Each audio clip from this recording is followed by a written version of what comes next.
नमस्कार, business plus टेलिभिजनको news bulletin business टुडेमा स्वागत छ। म जीवन खड्का। सुरुमा हेडलाइन्स। मुलुकमा रहेको शासकीय अव्यवस्थाका कारण सरकारले जनतालाई विकासमा मार्गदर्शन गर्न नसकेको प्रधानमन्त्री ओलीको भनाई। पूर्वाधार निर्माणलाई प्राथमिकतामा राखिएको मुलुक आधुनिकतातर्फ लम्कने दावी। शेयर बजारका लगानीकर्ताले सरकारलाई 7 अर्ब 7 करोड रुपियाँ भन्दा बढी पुँजीगत लाभ कर बुझाए। शेयर कारोबार लाभ करकै हालसम्मकै सबैभन्दा ठूलो रकम। सुकुम्बासी समस्या समाधानको नाममा अहिलेसम्म गठन भएका आयोगहरूले उल्लेख्य प्रगति गर्न सकेनन्। दलीय झुकाव र नजिकका आफन्त हेर्ने क्रममा धेरै ठाउँमा गैर सुकुम्बासीलाई जग्गा वितरण। सुनसरीको इटहरीमा कलेजहरूले बन्दका बेलाको पनि शुल्क उठाएपछि विद्यार्थी आन्दोलित। कलेज सञ्चालन भएको 4 महिना मात्र भए पनि 12 महिनाको शुल्क उठाउँदै कलेज। र टनेलधुरामा सामुदायिक वन समिति बीच विवाद हुँदा 4 वर्ष यता लाली गुराँसको जुस उत्पादन ठप्प। लाखौं मूल्यको लाली गुराँस वर्षेनी कुहिएर खेर गयो। वनैभरि फुलिरहेका लाली गुराँस उपयोगविहीन।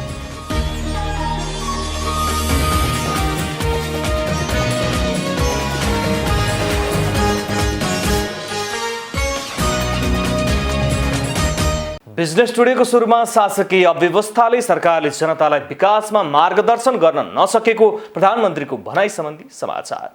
प्रधानमन्त्री केपी शर्मा ओलीले शासकीय अव्यवस्थाले सरकारले जनतालाई विकासमा मार्गदर्शन गर्न नसकेको कारण नेपाल गरिब देश भएको बताउनु भएको छ। बालुवाटारमा उद्योगी व्यवसायीहरूसँगको भेटघाटमा उहाँले शासकीय अव्यवस्था र सही नीति निर्धारण हुन नसक्नु तथा भएका नीतिको पनि सही कार्यान्वयन हुन नसक्नु लगायतले मुलुकलाई गरिब बनाएको बताउनु भएको छ। एक रिपोर्ट। प्रधानमन्त्री केपी शर्मा ओलीले वर्तमान सरकार विकासको गतिमा अघि बढेको बताउनु भएको छ। सोही अनुसार पूर्वाधार निर्माणलाई प्राथमिकतामा राखेकाले अब मुलुक आधुनिकतातर्फ लम्किने बताउनु भएको हो। क्षेत्रका नीतिहरूमा गम्भीर त्रुटिहरू रहनु, व्यवहारहरूमा गम्भीर त्रुटिहरू रहनु जस्ता कारणहरूले आर्थिक उन्नति हुन सकेन, देशले विकास गर्न सकेन, समृद्धि हासिल गर्न सकेन।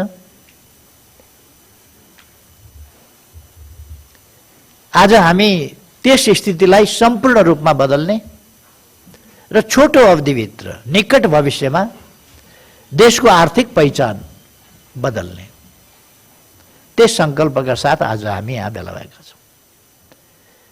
निकट भविष्यमा हामी देशको आर्थिक परिचय बदल्न चाहन्छौँ।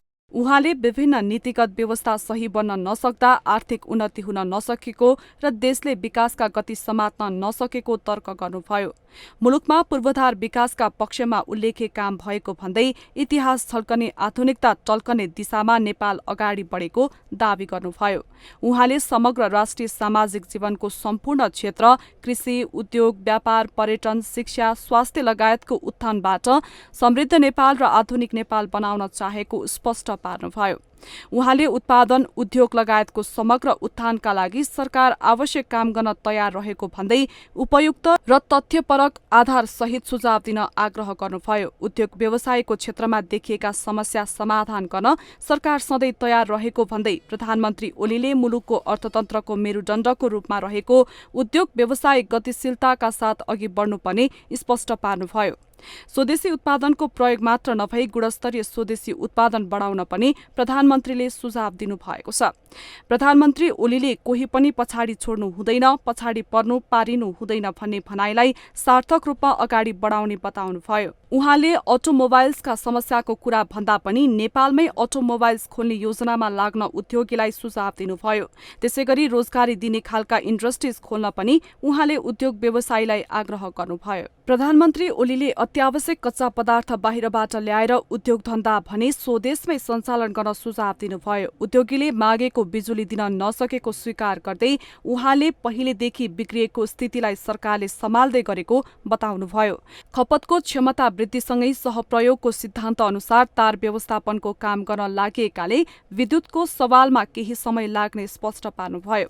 प्रधानमन्त्री ओलीले सड़क मान्छे, बेसहारा, सड़क बालबालिका लगायत सबैलाई वर्तमान सरकारका कारण हटेको भन्दै सडक सञ्जाल विकास लगायतका उपलब्धिको पनि चर्चा गर्नुभयो। उहाँले व्यवसायको माग अनुसार सरकार ब्युरोक्रेटिक समस्या समाधान गर्न सरकार लागिरहेको बताउनुभयो। उहाँले उद्योगीका समस्या सुन्नका लागि मात्रै नभई सम्बोधन गरेर अघि बढ्नका लागि छलफल गरिएको भन्दै सरकार निजी क्षेत्रको समस्या सुनेर मात्रै नबस्ने बताउनुभयो। विगतमा आफ्नै देशभित्र काम गर्ने अवस्था सृजना नभए पनि युवाहरू खाडी मुलुक पस्न बाध्य भएको भन्दै उहाँले वर्तमान सरकार समग्र समाजको सामाजिक राजनीतिक उत्थानका साथ स्वास्थ्य अर्थतन्त्र मौलाओस् भन्ने पक्षमा रहेको बताउनुभयो। कार्यक्रममा उद्योग व्यवसायीले आफ्नो क्षेत्रको समस्या र सरकारले गर्नुपर्ने व्यवस्थाका बारेमा सुझाएका थिए। केही उद्योगले चुनावको बेलामा घोषणा पत्रमा समावेश गरेका कुरालाई सत्तामा पुगेपछि बिर्सिने गरेको भन्दै व्यवसायलाई ससम्मान व्यवसाय गर्ने वातावरण सृजना गर्न प्रधानमन्त्रीको ध्यानाकर्षण गराएका थिए। शेयर बजारका लगानीकर्ताले सरकारलाई 7 अर्ब 7 करोड रुपियाँ भन्दा बढी पुँजीगत लाभ कर बुझाएका छन्। यो रकम चालु आर्थिक वर्षको बितेको 8 महिना अवधिको हो। सीडीएस एन्ड क्लियरिङ लिमिटेडले फागुन 27 गतेसम्मको विवरणका आधारमा तयार गरेको तथ्याङ्कमा लगानीकर्ताले 7 अर्ब 7 करोड 64,87,127 रुपियाँ पुँजीगत लाभ कर तिरेको उल्लेख छ। शेयर बजारबाट असुल हुने कर बापत सरकारलाई गएको यो रकम शेयर कारोबार लाभ करमै हालसम्मको सबैभन्दा ठूलो रकम हो। गत आर्थिक वर्षमा पुँजीगत लाभ कर बापत सरकारी खातामा जम्मा 97 करोड 21,32,000 रुपियाँ मात्रै जम्मा भएको थियो। बजार पुँजीकरणका हिसाबले यसअघि आर्थिक वर्ष 2073-74 मा लगानीकर्ताले धेरै लाभ कर तिरेका थिए। उक्त आर्थिक वर्षमा शेयर बजारका लगानीकर्ताले पुँजीगत लाभ कर बापत 1 अर्ब 44 करोड 82,63,806 रुपियाँ सरकारलाई बुझाएका थिए। यो वर्ष नेप्सी सूचक 1,700 बिन्दु हाराहारीमा थियो। शेयर कारोबारमा नाफा भएको अवस्थामा व्यक्तिगत लगानीकर्ताले नाफाको 5% रकम र संस्थागत लगानीकर्ताले नाफाको 10% रकम पुँजीगत लाभ कर बापत तिर्नुपर्ने कानुनी व्यवस्था छ। बिजनेस टुडेमा पालो भएको छ ब्रेकको।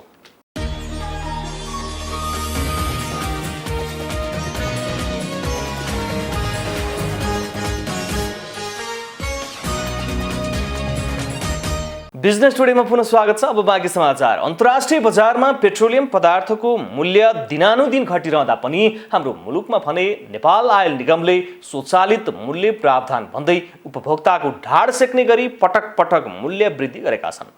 कर बाहेक करिब 54 रुपियाँ प्रति लिटर मूल्य पर्ने पेट्रोलियम पदार्थ अहिले नेपाली बजारमा करिब 119 रुपियाँसम्म तिर्न बाध्य छन्। आयल निगम र सरकारले पेट्रोलियम पदार्थको मूल्यलाई दुहुनो गाई बनाउँदा उपभोक्ता मारमा पर्दै आएका छन्। सहकर्मी रसिला कार्कीको रिपोर्ट। दर्शकगण, नेपाल आयल निगमले पेट्रोलको मूल्य पूर्ण बढाएको छ। गत साउन महिनादेखि पेट्रोलको मूल्य बढ्ने क्रम जारी रहेको छ। 104 रुपियाँबाट अहिले पेट्रोलको मूल्य 118 रुपियाँ पुगिसकेको छ। तर पनि नेपाल आयल निगम भने पेट्रोलियम पदार्थमा अहिले पनि 5 रुपियाँ 80 पैसा घाटा गइरहेको दावी गरिरहँदाखेरि यसमा उपभोक्ताहरू के भन्छन् बुझौँ। सर, शुभ नाम? मेरो नाम शिवलाल। अहिले जुन पेट्रोलियम पदार्थहरूमा मूल्य वृद्धि भइरहेको छ नि, यसप्रति के भन्नुहुन्छ? नेपालमा पेट्रोल उत्पादन हुँदैन, बाहिरबाट ल्याउनुपर्छ। इन्डियामा भन्दा त यहाँ सस्तो छ होइन। अब अन्तर्राष्ट्रिय बजारमा बढेपछि यहाँ बढाउनु पर्यो। घटाएको बेला घटाएको पनि त थियो नि होइन। एकतर्फी आरोप लगाउन मिल्दैन के, त्यही हो। अब जस्तै कि घटाएको बेलामा चाहिँ कुराहरू के आउँछन् भने चाहिँ अन्तर्राष्ट्रिय बजार मूल्य बढेको बेला चाहिँ एकैचोटि बढाउन हतार गर्ने होइन, तर घटेको बेलामा चाहिँ अलिकति ढिलासुस्ती गर्ने भन्ने कुरा पनि आछन्। यसमा के भन्नुहुन्छ? त्यसमा त अब अहिलेका नेताहरूलाई पोषण गर्नु पर्यो, खानु पर्यो, लाउनु पर्यो होइन। आयल निगमले चाहिँ के अरे बोनस बाँड्या छ, तिनको पनि पेट भर्नु पर्यो। जनतालाई त पेलाइ हो नि। मेरो नारायण। जुन अहिले पेट्रोलमा 118 रुपियाँ पुगेको छ नि मूल्य वृद्धि भएर, यसप्रति के भन्नुहुन्छ? अब बनी बुथो गरेर ज्याला मजदुरी बनी बुथो गरेर कर जति सक्दो तिरेकै छौँ गाउँघरदेखि लिएर सहर बजारसम्म। अनि जति बढायो नि भयो नि, 1 लिटरको 200 रुपियाँ बढाइदियो नि भयो।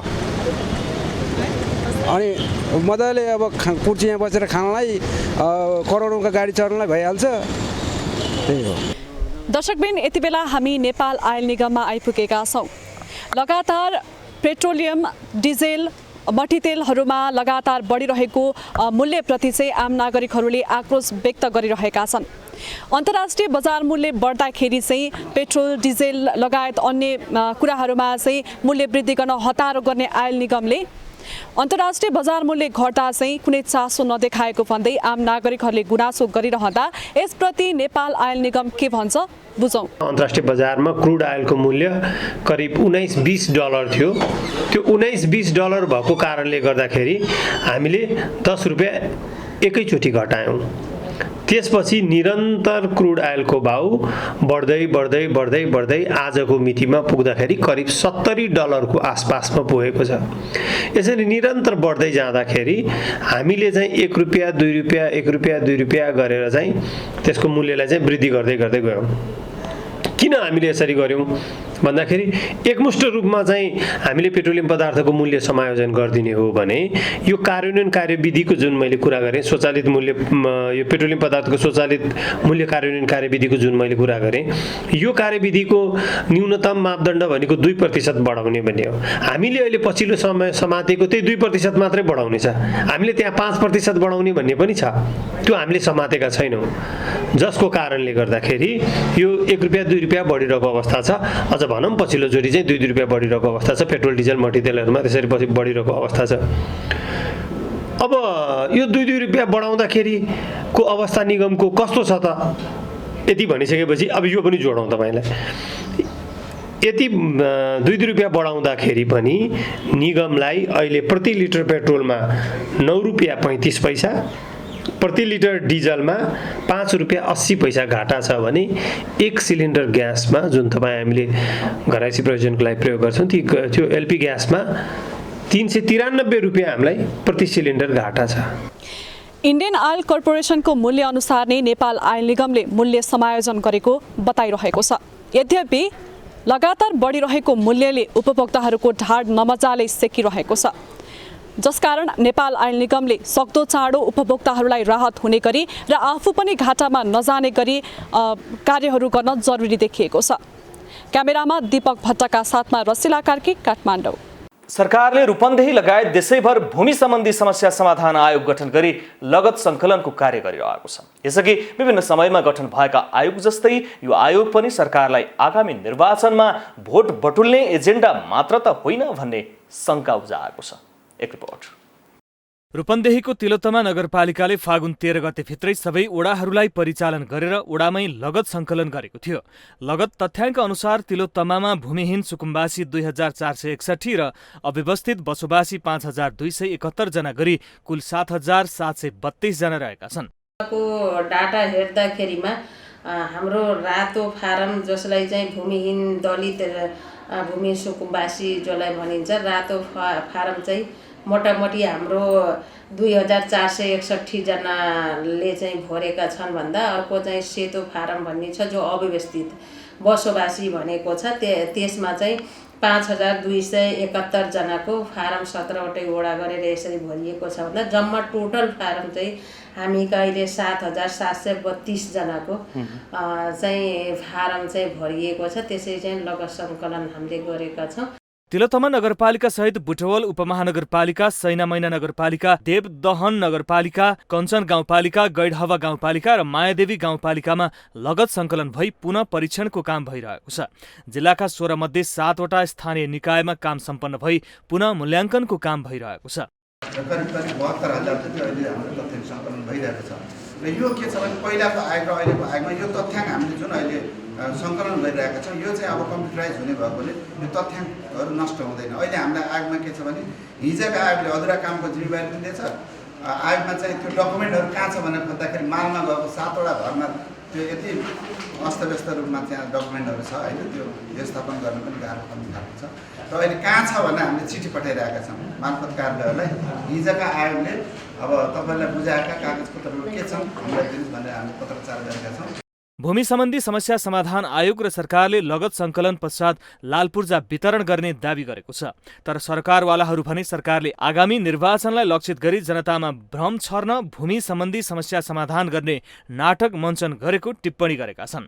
नेपालको राजनीति परिवेशभित्र चर्का कुरा गर्ने, उदण्ड कुरा गर्ने, भोटको बेलामा जनतासित आकाशको तारा झारिदिन्छु भन्ने, गइसकेपछि काम नगर्ने र आफू सम्पन्न बन्न खोज्ने वा आफ्ना गुटका मानिसहरूलाई कमाउन खोज्ने, कानुनलाई आफ्नो बाटोमा हिँड्न दिने प्रवृत्ति जो बढिरहेको छ।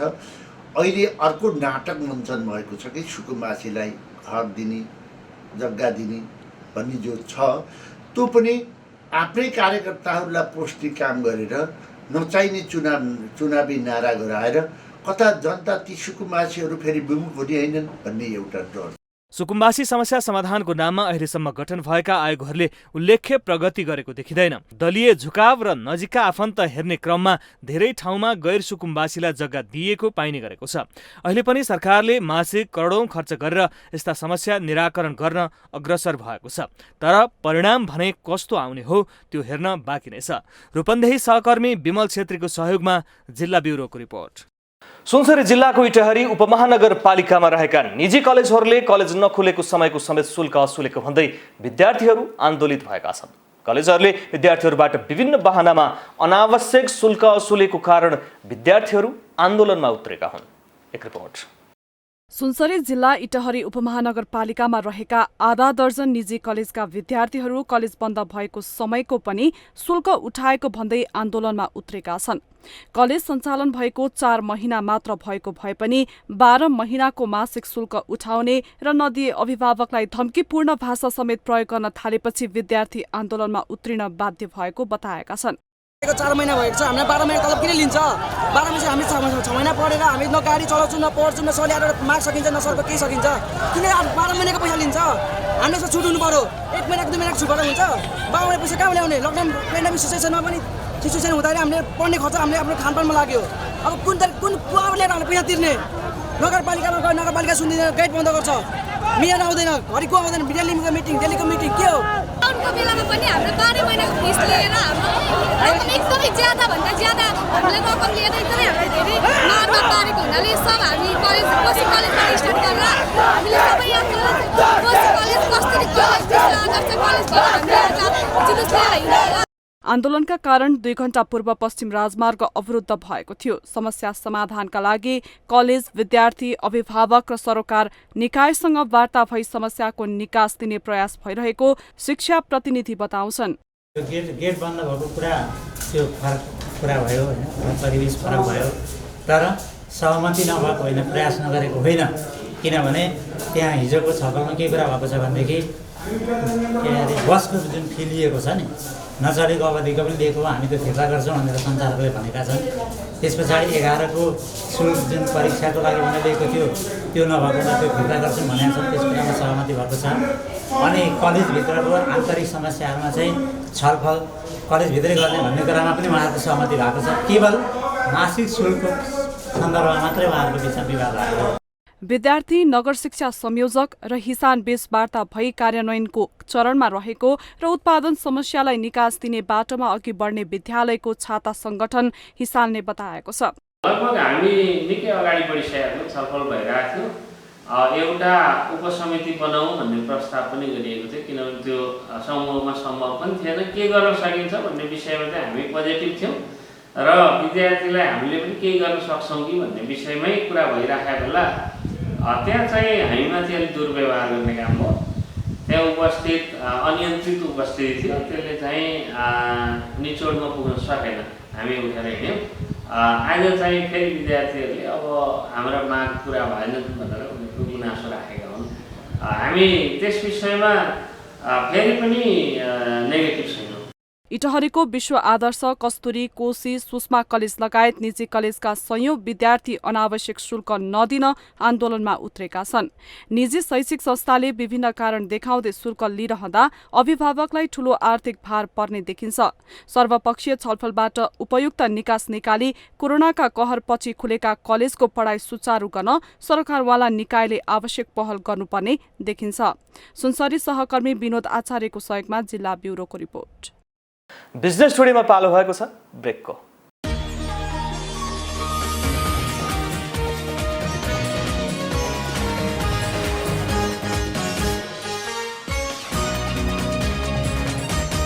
बिजनेस टुडेमा पुनः स्वागत छ। अब बाँकी समाचार। प्रकृतिको अनुपम उपहार राष्ट्रिय फूल लालीगुराँस यति बेला डडेलधुराका बनैभरि फुलिरहेको छ। केही वर्ष अघिसम्म व्यावसायिक रूपमा जुस उत्पादन हुने गरेको भए पनि जिल्ला वन कार्यालय र ऋषिखोला सामुदायिक वन समिति बीच विवाद भएपछि 4 वर्ष यता जुस उत्पादन नहुँदा लाखौं मूल्यको लालीगुराँस वर्षेनी कुहिएर खेर गएको छ। एक रिपोर्ट। केही वर्ष पहिले डडेलधुरामा लालीगुराँस फूलको जुस उत्पादन हुने गरेको भए पनि पछिल्लो 4 वर्षदेखि जुस उत्पादन गर्ने काम बन्द भएको छ।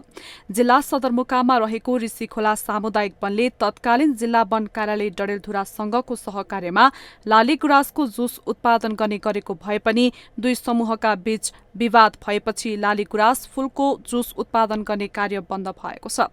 लाखौं मूल्यको लालीगुराँसको फूल कुहिएर खेर गइरहेकोमा स्थानीयवासी चिन्तित भएका छन्। धेरै राम्रो इन्कम पनि गर्न सकिन्छ, यसको सदुपयोग पनि गर्न सकिन्थ्यो। जुस बनायो भनेपछि पनि हुन्थ्यो। अनि यो फूलको यो पर्यटनका लागि पनि एउटा राम्रो नमुना हुन्थ्यो। यो फूलबाट कुहिएर गइराखेको छ, यसको सदुपयोगै गर्न सकेका छैनन्। जुस फ्याक्ट्री बनाइदिए भने त हुन्थ्यो, धेरैले काम पनि पाउँथे, रोजगार पनि हुन्थ्यो, यसको सदुपयोग पनि हुन्थ्यो। यहाँका उपभोक्ताहरूले यसको उपभोग नगर्न सकेर र यहाँको स्थानीय सरकारले पनि केही न केही कदमहरू चाल्न सकेको अवस्था छैन आजको दिनसम्म। किनभने चाहिँ यसबाट उपभोग हुने धेरै किसिमका रोगहरू पनि यसले नियन्त्रण गर्न सक्ने देखिरहेको अवस्था थियो। र आज केही हदमा पहिला एउटा ऋषिखोला सामुदायिक वनले यसको जुसहरू बनाएर ठाउँ ठाउँमा प्रचार पनि गरेको अवस्था थियो र त्यो पनि लोप भएर आज यी हाम्रो राष्ट्रिय सम्पदामा परेको लालीगुराँस फूल आज आफै नै ओइलाएर गएको अवस्था देखिरहेको छ। यहाँको स्थानीय सरकार, यहाँको वडा सरकार सबैले मिलेर यसको सदुपयोग गरिदिएले यहाँमा रोजगारको सिर्जना पनि हुने थियो। लालीगुराँस फूलको जुस स्वास्थ्यका लागि लाभकर रहेको छ। पहिला परम्परागत रूपमा जुस उत्पादन गरेको भए पनि अबको दिनमा उद्योग स्थापना गरेर लालीगुराँसको जुस उत्पादन गर्ने योजना रहेको ऋषिखोला सामुदायिक वनको योजना रहेको छ। कच्चा पदार्थहरू केमिकलहरू ल्याउनु पर्ने हामी नेपालमा नपाउने, इन्डिया जानुपर्ने, भारत जानुपर्ने गाह्रो त्यसमा भयो। प्लस त्यसपछि हजुरको आर्थिक समस्या पनि गाह्रो भयो। त्यसमा चाहिँ अब मलाई पनि दुःख लागिरहेछ। यत्रो लालीगुराँसहरू होइन फुलिरहेको, यत्रो 10-10 हेक्टर छ होइन। बाँकी त छ नि यहाँ 60-64 हेक्टर हो। त्यसमा पनि 60-64मा हजुरको 10 हेक्टरमा चाहिँ पुरा लालीगुराँस छ क्या हाम्रो। यसलाई कसरी सदुपयोग गर्ने भन्ने हामीलाई पनि त दुःखको विषयमा पनि हामीलाई लागिरहेको छ। यसलाई कसरी गर्ने, के गर्ने, मेन पोइन्ट त हाम्रो आर्थिक समस्या भयो। हामी यसलाई के गर्ने, कसरी लैजाने भन्ने विषयमा चाहिँ हामीले अब पहल चाहिँ गरिराखेका छौँ। डडेलधुरामा उत्पादन हुने लालीगुराँस फूलको जुस सुदूरपश्चिम प्रदेशका जिल्ला सहित बुटोलदेखि काठमाडौँसम्म निर्यात हुने गरेको थियो। डडेलधुरा सहित सुदूरपश्चिम प्रदेशका पहाडी जिल्लामा पर्याप्त रूपमा लालीगुराँस फूल फुल्ने भएकाले उद्योग सञ्चालन गरी आमदानीका साथै रोजगारी अवसर सृजना गराउनेतर्फ लाग्नुपर्ने आवश्यक देखिन्छ। डडेलधुरा सहकर्मी विमल जैरूको सहयोगमा जिल्ला ब्युरोको रिपोर्ट। ट्रान्सप्यारेन्सी इन्टरनेशनल नेपालले स्वास्थ्य क्षेत्रसँग सम्बन्धित 2 अनुसन्धान प्रतिवेदन सार्वजनिक गरेको छ। संस्थाले एक कार्यक्रम आयोजना गरेर सो प्रतिवेदन सार्वजनिक गरेको हो। प्रतिवेदनमा सङ्घीय व्यवस्थाका साथै बागमती र प्रदेश 2 केन्द्रित यी अध्ययन भएको छ। यसले खुल्ला करारको अभ्यास मार्फत नेपालको स्वास्थ्य सेवामा सुधारका लागि स्वास्थ्य सेवाको भूमिका बढाउनु पर्ने कुरा इङ्गित गरेको छ। यसैगरी सार्वजनिक सेवाको गुणस्तरमा वृद्धि, मूल्य र गुणस्तरको अनुगमनमा नियमितताका लगायतका विषय प्रतिवेदनमा उल्लेख गरिएको बताइएको छ। बुलेटिनको अन्त्यमा अहिलेसम्मका हेडलाइन्स। मुलुकमा रहेको शासकीय अव्यवस्थाका कारण सरकारले जनतालाई विकासमा मार्गदर्शन गर्न नसकेको प्रधानमन्त्री ओलीको भनाई। पूर्वाधार निर्माणलाई प्राथमिकतामा राखिएको मुलुक आधुनिकतातर्फ लम्कने दावी। शेयर बजारका लगानीकर्ताले सरकारलाई 7 अर्ब 7 करोड रुपियाँ भन्दा बढी पुँजीगत लाभ कर बुझाए। शेयर कारोबार लाभ करकै हालसम्मकै सबैभन्दा ठूलो रकम। सुकुम्बासी समस्या समाधानको नाममा अहिलेसम्म गठन भएका आयोगहरूले उल्लेख्य प्रगति गर्न सकेनन्। दलीय झुकाव र नजिकका आफन्त हेर्ने क्रममा धेरै ठाउँमा गैर सुकुम्बासीलाई जग्गा वितरण। सुनसरीको इटहरीमा कलेजहरूले बन्दका बेलाको पनि शुल्क उठाएपछि विद्यार्थी आन्दोलित। कलेज सञ्चालन भएको 4 महिना मात्र भए पनि 12 महिनाको शुल्क उठाउँदै कलेज। र डडेलधुरामा सामुदायिक वन समिति बीच विवाद हुँदा 4 वर्ष यता लालीगुराँसको जुस उत्पादन ठप्प। लाखौं मूल्यको लालीगुराँस वर्षेनी कुहिएर खेर गयो। वनैभरि फुलिरहेका लालीगुराँस उपयोगविहीन।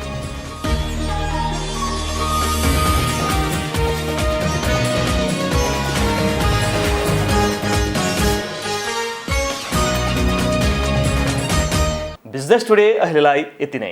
हेर्दै रहनुहोला business plus television. Business plus, business first. नमस्ते।